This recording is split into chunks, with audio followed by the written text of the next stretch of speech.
1절로 13절입니다. 마가복음 13장 1절부터 13절까지 같이 읽습니다. 예수께서 성전에서 나아가실 때에 제자 중 하나가 이르되 선생님이여 보소서 이 돌들이 어찌하여 이 건물들이 어떠하나이까? 예수께서 이르시되 내가 이 큰 건물을 보느냐? 돌 하나도 돌 위에 남지 않고 다 무너뜨려지리라 하시니라. 예수께서 감람산에서 성전을 마주 대하여 앉으셨을 때에 베드로와 야고보와 요한과 안드레가 조용히 묻되 우리에게 이르소서 어느 때에 이런 일이 있겠사오며 이 모든 일이 이루어지려 할 때는 무슨 징조가 있사오리이까? 예수께서 이르시되 너희가 사람의 미혹을 받지 않도록 주의하라. 많은 사람이 내 이름으로 와서 이르되 내가 그라 하여 많은 사람을 미혹하리라. 난리와 난리의 소문을 들을 때에 두려워하지 말라. 이런 일이 있어야 하되 아직 끝은 아니니라. 민족이 민족을 나라가 나라를 대적하여 일어나겠고 곳곳에 지진이 있으며 기근이 있으리니 이는 재난의 시작이니라. 너희는 스스로 조심하라. 사람들이 너희를 공회에 넘겨주겠고 너희를 회당에 매질하겠으며 나로 말미암아 너희가 권력자들과 임금들 앞에 서리니 이는 그들에게 증거가 되려 함이라. 또 복음이 먼저 만국에 사람이 너희를 끌어다가 넘겨줄 때에 무슨 말을 할까 미리 염려하지 말고 무엇이든지 그때 너희에게 주시는 그 말을 하라. 말하는 이는 너희가 아니요 성령이시니라. 형제가 형제를 아버지가 자식을 죽는데 내주며 자식들이 부모를 대적하여 죽게 하리라. 또 너희가 내 이름으로 말미암아 모든 사람에게 미움을 받을 것이나 끝까지 견디는 자는 구원을 받으리라. 아멘.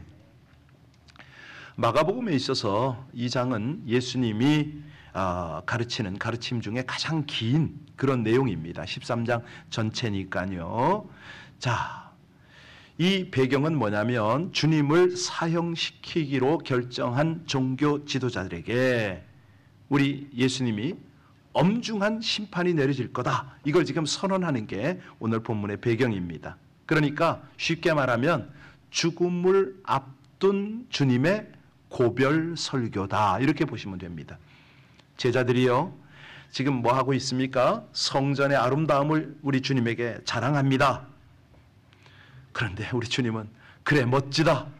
볼만하네. 뭐 이렇게 말씀하실 줄 알았는데 뭐라고 그럽니까? 예루살렘 성전이 완전 파괴될 것을 예언하셨습니다.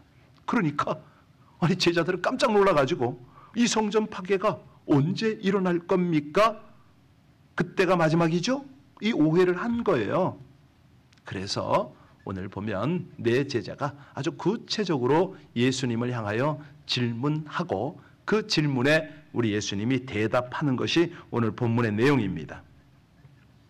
자, 우리 주님께서 뭐라고 대답하십니까? 마지막 때에 이런 일이 일어나느냐?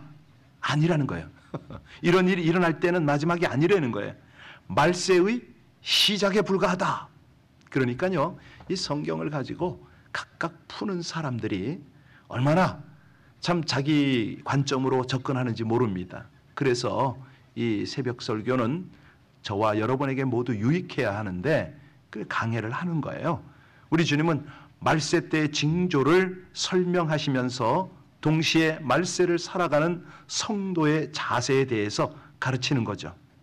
이 가르침을 통해서 우리 주님 자신이 부활한 그때 또 재림 때까지 그 사이에 여러 가지 징조들이 일어났는데 긴 시간이 필요하다. 이걸 지금 말씀하시는 거예요. 자, 어제까지 우리 예수님 뭐 하셨습니까? 네, 어제까지 이방인 뜰을 청결하게 청소하시고 과부의 헌금을 칭찬하시고 딱 오셨잖아요. 그리고 나서 주님 일행은 성전 밖으로 향하고 있습니다. 그때에 제자 중 한 제자가 너무너무 웅장하잖아요. 아름다운 성전이 여기 세워졌으니까 그 돌을 보면서 지금 예수님께 설명합니다. 아, 이 아름다운 돌, 이 웅장한 이 스케일. 자, 이것을 어떻게 보십니까? 우리 같이 1절 읽겠습니다. 예수께서 성전에서 나가실 때에 제자 중 하나가 이르되 선생님이여 보소서 이 돌들이 어떠하며 이 건물이 지금 뭐 하는 거예요? 너무 아름답고 웅장하니까 주님 한번 보세요. 이 멋지지요? 무슨 뜻이죠? 속으로는 우리도 이런 거 짓자는 거예요. 지금 우리 예수님 빨리 왕이 되셔서 우리가 이런 것들을 한번 해보자는 뭐 그런 의도가 됩니다. 사실이요, 황금으로 된 장식, 흰색 대리석의 거대한 산 같은 이 성전, 아주 눈부신 아름다운 그런 어떤 모습이잖아요. 그게 이제 계곡 위에 있었거든요. 기드론 계곡 위에 아주 위압적으로 서 있었어요. 그러니까 당시 성전은, 그러니까 성소를 중심으로 해서 그 정면 좌우에 아주 이 주랑으로 쭉 연결된, 여러분들이 혹시 중국에 오셨으면 너무 제가 그 안내를 할 텐데, 이화원이라고 있어요. 중국 고궁의 여름 별장. 거기 가면요, 주랑이 쫙 있는데 어마어마해요. 중국의 건축물의 스케일이 대단합니다. 그 자금성이라고 그러는 고궁에 들어가면요, 안 들어와요. 이게 몇 번 끊어서 봐야 보입니다. 대단합니다. 그러니까 만리장성 그러잖아요. 만리를 이어놨잖아요. 이거 스케일이 장난이 아닌 거죠. 그러니까 제자들이요, 이 예루살렘 성전을 보면서 시골의 촌부들이, 그 어부들이 갔잖아요. 어마어마하니까 입이 떡 벌어지니까 우리 주님한테 그런 얘기를 하는 거예요. 자, 그래서 주님께서 2절에 뭐라고 그럽니까? 네가 이 큰 건물을 보느냐? 같이 읽겠습니다. 예수께서 이르시되 네가 이 큰 건물을 보느냐? 돌 하나도 도리에 남지 않고 다 무너뜨려지리라. 그렇습니다. 자, 이게 이제 완전히 초토화가 될 거다. 지금 이 말씀을 하셨는데요. 왜 이런 심판의 말씀을 하십니까? 네, 앞에서 우리 주님이 분명히 말씀하셨어요. 성전을 강도의 소굴로 만들어 너희 종교 지도자들아, 엄한 심판이 있으리라. 여러분, 이런 거 보면요, 이 목사 잘해야 돼요. 이 정말 얼마나 두려운지 모릅니다. 이 목사들이요, 교회에서 사역을 제대로 못하잖아요. 책임이 더 크다는 거죠. 우리 주님이 이렇게 가지고 그냥 겁날 정도로 나무라세요. 주님의 말씀 듣고도 주님을 거부한 이스라엘에게 내려지는 엄중한 형벌이죠. 예레미야가 일찍이 유다의 반역에 대해서 하나님의 형벌로 솔로몬 성전이 파괴되고 유다가 바벨론의 포로가 될 것이다, 그 예언한 적이 있잖아요. 그래서 예레미야 같이 그 주님은요, 또다시 형식에 치우친 종교생활, 성전이 제 기능을 하지 못하고 또 무너질 거라, 이걸 예고하시는 거예요. 여러분, 그렇습니다. 이런 우리 주님의 말씀이요, 얼마나 무서운지 모릅니다. 그래서 신앙생활, 말씀을 받고 말씀을 따라갈 때 이런 것들을 빼놓으면 우리 신앙생활이요, 단조롭고 무기력하고 무엇보다도요, 형식에 치우칩니다. 2절을 다시 보시기 바랍니다.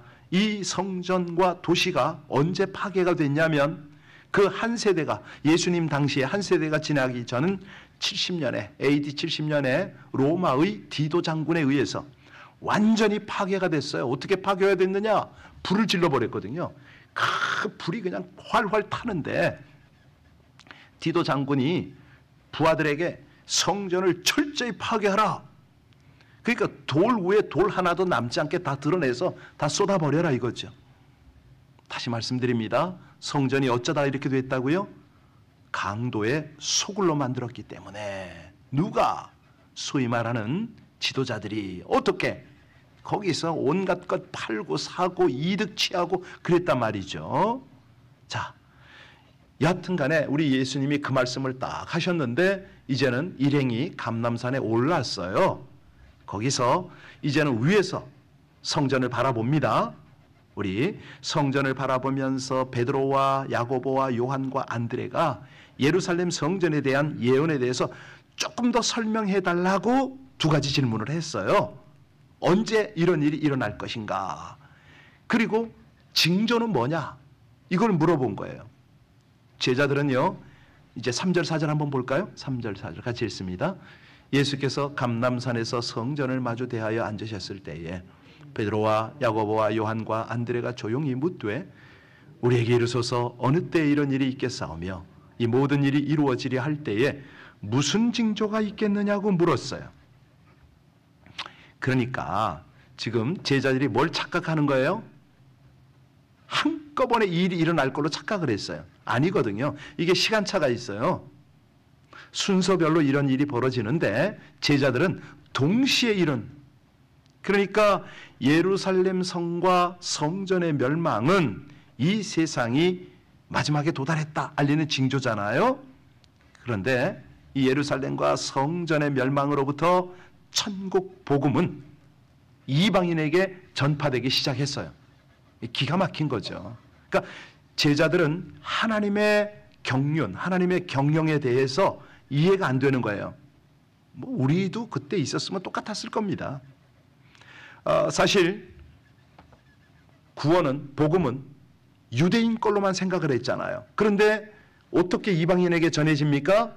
바로 예루살렘 성이 초토화가 됐을 때 거기서 이제 많은 사람이 떠나잖아요. 유대인들이 떠나요. 거기 못 삽니다. 그러니까 유대인이 가는 곳에는 신앙이 전달이 되잖아요. 이게 무슨 얘기냐면 가끔 보면요. 러시아, 뭐 하여튼 공산권의 많은 나라들이요. 아주 집중적으로 핍박을 합니다. 그러면 한 번씩 흩어져요. 거기 모였던 사람들이.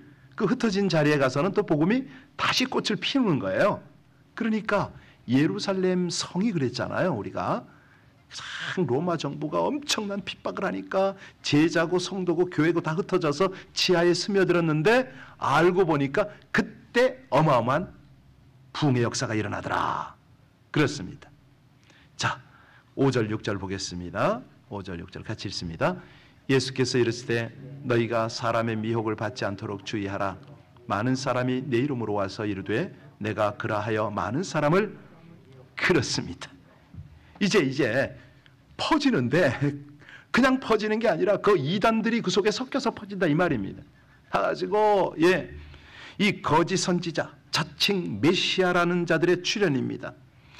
그러니까 한두 명이라면 별 영향력이 없을 거예요. 그런데 그런 거짓 선지가 너무 많이 일어나는 거예요. 이걸 참 경험을 하면 그런 게 있습니다. 제가 우리 한인 유학생들을 북경서 목회했다고 그러잖아요. 그때 이 한국 유학생들을 대상으로 거짓 선지가 들어와요. 어디로? 교회 안으로. 처음에 전 몰랐어요. 아이들이 술술 빠져. 뭐 어디 가서 성경 공부를 한대요. 그것까지는 전 용납이 되거든요. 그런데 갑자기 서울서 전화가 옵니다. 엄마가 전화. 목사님 우리 딸이 이상해요. 어디 가서 성경 공부한다는데 좀 봐주세요. 알고 보면 신천지고 뭐고 이런 어떤. 그런데 얘들이 쭉 빠져가지고 그런 걸 해요. 자, 그런데 그 결과가 뭐냐면 성경 공부로 끝나는 게 아니죠. 그 뒤에 뭐가 있습니까? 이만희 같은 거짓 선지자가 있는 거예요. 주님의 이름으로 와서 스스로 메시아라고 주장한 자기 교리가 세상을 구원한 유일한 길이라고 모든 인간 문제를 해결할 수 있을 뿐만 아니라 14만 4천 뭐 이런 식으로 나가는 거예요. 자, 6절에 다시 보세요. 주님은 그들이 일어나 많은 사람을 미혹할 거다. 그러니까 거짓 선지자들은요, 이 미혹의 영에 이걸로 휘두릅니다. 사실 인류 문제를 해결해 줄 능력이 없습니다. 그런데 속이는 거죠. 미혹을 하는 겁니다. 거짓 교훈으로 속이고 금품 갈취하고 그릇된 길로 인도를 하거든요. 사실 마가복음이 기록될 그 당시도 그런 일이 있었습니다. 고린도 전서에 보면 성도들의 부활이 없다. 뭐 이렇게 가리키는 거예요. 주님의 재림이 이미 지나갔다. 뭐 이런 식으로요. 그러니까 베드로하고 바울은 이 이단의 그릇된 가르침 이걸 지적하고 성도들에게 이걸 경계하라고 신신당부를 하잖아요. 자, 보세요. 이제 7절 한번 보시면 난리가 납니다. 같이 읽겠습니다. 7절입니다. 난리와 난리의 소문을 들을 때 두려워하지 말라. 이런 일이 있어야 하되 아직 끝은 그렇습니다. 이게 뭐냐면 종말의 두 번째 징조가 뭐냐면 난리입니다. 이게 난리가 뭐라고 그러냐면 국제적 대격변들입니다. 그러니까 전쟁이 일어나고 온갖 재해들이 막 발생하고 뭐 이런 것들이 있죠. 그런데 이런 것들이 들려올 때에 두려워할 필요가 없다. 어제 밤에 재난 문자 받으셨어요? 우리 재난 문자가 주정부로부터 오잖아요. 딱 읽었는데 새벽 2시에 강한 폭우와 함께 피해가 예상되니 주의하라 뭐 이런 내용이 왔어요. 근데 잘 모르겠어요. 2시에 그런 일이 있었는지 어쨌는지. 여기서 두려워한다. 이건 뭐냐면 드로에오 이런데 무서워하고 놀라하고 불안해서 겁먹는 것을 말하거든요. 이게 왜 겁이 날까요? 자기도 자기지만 가족들의 안전 뭐 여러 가지겠죠. 이런 것 때문에 걱정하는 거죠. 그런데 성도는 그럴 필요가 없다는 거예요. 왜요? 한마디로 그 모든 상황은 하나님의 섭리 속에 진행이 되니까. 정말 인간들은요, 종말로 갈수록 점점 이기적이 됩니다. 타락해 가기 때문에 이 전쟁과 난리는 더 일어날 수밖에 없습니다. 우리 주님은요, 이런 일들이 일어나야 하지만 이런 일이 있다고 해서 아직 종말은 아니다. 이걸 분명히 가르쳐요. 자, 이것은 하나님의 심판의 시작에 불과하다. 이걸 분명히 말하는데요. 8절 한번 보세요. 뭐라고 그랬습니까? 민족이 민족을, 나라가 나라를 대적하여 일어나겠고 곳곳에 지진이 있으며 기근이 있으리니 이는 재난의 그렇습니다. 이게 뭐냐면 전쟁과 자연의 재난입니다. 그러니까 이 이기적인 지금 뭐 유럽에서 데모하는 거 다 아시죠? 뉴스 보셔서요. 거기 뭐 농민들이 트랙터 끌고 다 나오잖아요. 왜? 지구 환경 오염 때문에 농약을 규제했거든요. 그리고 농산물이 아니 어떻게 우리가 먹고 살으란 말이냐. 난리를 치니까 정치 지도자들은 어떻게 합니까? 자기들이 표를 얻으려고 법을 만들었던 걸 다 무산시켜버렸어요. 백지화시켰어요. 농민들에게 진 거죠. 원래 법은 농민을 죽이려는 게 아니라 자연, 환경을 보호하려고 입법을 해놨다가 농민들 우리 못 살겠다, 못 먹겠다, 뭐 이런 식으로 나오니까 그런 거예요. 그러니까요, 이게 뭐냐면 인간들이 타락해가는, 정부가 농부 죽이려고 그랬겠어요? 아니거든요. 농약을 너무 심하게 쓰고 뭐 여러 가지가 있으니까 지구 환경이 파괴가 되니까 이런 규제를 했는데도 불구하고 농민들은 나도 살아야겠다 이거죠. 이게 인간의 세상입니다. 자, 결국은 기근도 올 거고 죄가 관영하지요. 아주 교만한 인간들 때문에. 자, 그래서 9절에 뭐라고 그랬습니까? 너희는 스스로 어떻게 하라고요? 너희는 스스로 조심하라. 사람들이 너희를 공회에 넘겨주겠고 너희를 회당에서 매질하겠으며 나로 말미암아 너희가 권력자들과 임금들 앞에 서리니 이는 그들에게 그렇습니다. 마지막 때의 또 징조가 뭐냐면 정치 종교적 방해입니다. 박해죠, 박해. 그러니까 주님을 따를 때요, 이 큰 순환과 박해를 당하게 되거든요. 그러니 스스로를 지켜야지 어떻게 하겠습니까? 나중에 제자들이 막 공회에 넘겨졌잖아요. 회당에서 매질도 당하죠. 당국에 의해서 반역자로 낙인 찍혀서 법정에 구속이 되죠. 이거는 북한에 지금 지하교회 성도들이 다 겪는 거 아닙니까? 사실은 최근에 중국도 이런 일이 있어요. 점점 좀 심화가 되고 있는데 엊그저께 흑룡강성 그 해룡장에 있는 무단장이라고 있는데 거기서요 가정교회 한 200여 명이 붙잡혀 갔어요. 현지인들이에요. 네, 얼마나 고생하는지 모릅니다. 이런 어떤 상황, 여기 보면 유대인들의 종교 재판이 끝이 나면 주민을 미혹하고 평화를 위태롭게 한 죄로 인해서 다시 그냥 이방인 당국에 또 넘겨져요. 그러니까 이 제자들은요 2중 3중으로 고통을 받았던 거죠. 실제로 주님 승천 후에 사내들인 공회와 유대인들에 끌려가서 이런 고난 받고 나중에는 이방인들에게 넘어져 또 고통을 받고 여러분 이 정도 되면 신앙을 지킬 수 있을까요? 쉽지 않습니다. 그래서요 모든 상황 중에서는 이게 결과가 뭐냐면 10절입니다. 이런 상황 속에서도 복음은 전파가 되더라. 우리 주님께서 미리 예언하셨는데 그대로 되고 있죠. 이게 10절에 보면 복음이 먼저 만국에 전파되어야 우리 하나님은요 계속 어떤 상황이 되든지 일을 하시죠. 자 11절 봅니다. 11절 보시면 사람들이 너희를 끌어다가 넘겨줄 때 무슨 말을 할까 미리 염려하지 말고 무엇이든지 그때 너희에게 주시는 그 말을 하라. 말하는 이가 너희가 아니요 그렇습니다. 성령의 증거입니다. 복음 전하다가 끌려가면 많은 고난을 당하죠. 그때 성령께서 주시는 말로 대답을 하라. 왜냐하면 복음을 변증하기 위해 서 있는 자리에서 말하게 하시는 분은요, 바로 성령님이라는 거죠. 사실은 두렵습니다. 저도 몇 번 경험을 했지만은 이 조사관들 앞에 서잖아요. 대단해요. 얼마나 위협을 하는지 몰라요. 외국인이라 함부로 때릴 수는 없죠. 그런데도요, 그냥 내가 여기까지 와요. 아니 그리고 상처 안 나게 때려요, 진짜로. 두렵습니다. 얼마나 그럴 때 성령을 의지하라는 거죠. 성령께 계속 기도하라는 거예요. 사실 모세를 바로 앞에 세우셨을 때에 하나님께서 모세에게 할 말을 주시잖아요.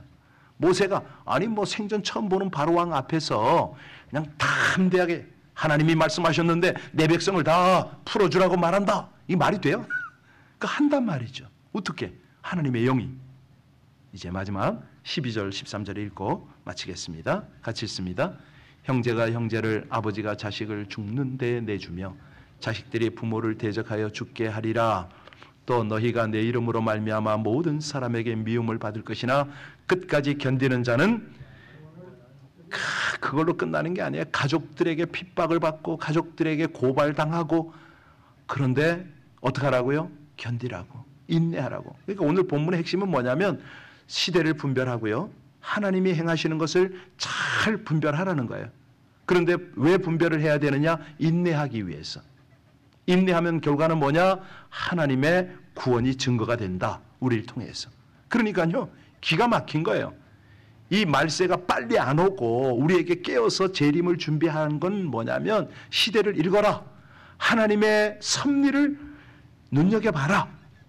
그리고 잘 참아라. 그러면 너의 영성이 점점 깊어지고 성장되고 그러면서 하나님과 함께 동역을 하게 된다. 이게 신앙생활의 목적이라는 거죠. 우리가 왜 삽니까? 왜 지금 이때 하나님이 안 불러가고 오늘까지 살게 하십니까? 하나님의 나라, 하나님의 뜻을 알아가고, 그죠? 그리고 우리가 인내하면서 점점 깊은 기도, 하나님의 마음을 헤아리고 하나님과 하나가 되어서 마지막에는 하나님과 동역하고 아름다운 열매를 맺기 위해서 오늘을 살아가는 줄로 믿습니다. 기도하시겠습니다. 참과 거짓을 분별하여 핍박과 미움도 끝까지 견디며 복음을 증거하기를 원하시는 하나님, 난리의 소문과 국가 간의 전쟁과 기근이 있고 종교, 정치, 사회 전반에 가짜가 활보하는 종말의 때에 내일을 알 수 없는 인생이지만 주님이 다시 오실 날이 심히 가까웠음을 확신합니다. 거짓과 속임수가 만연한 혼란의 시기에 참과 거짓을 분별하는 통찰력 갖기를 소원합니다.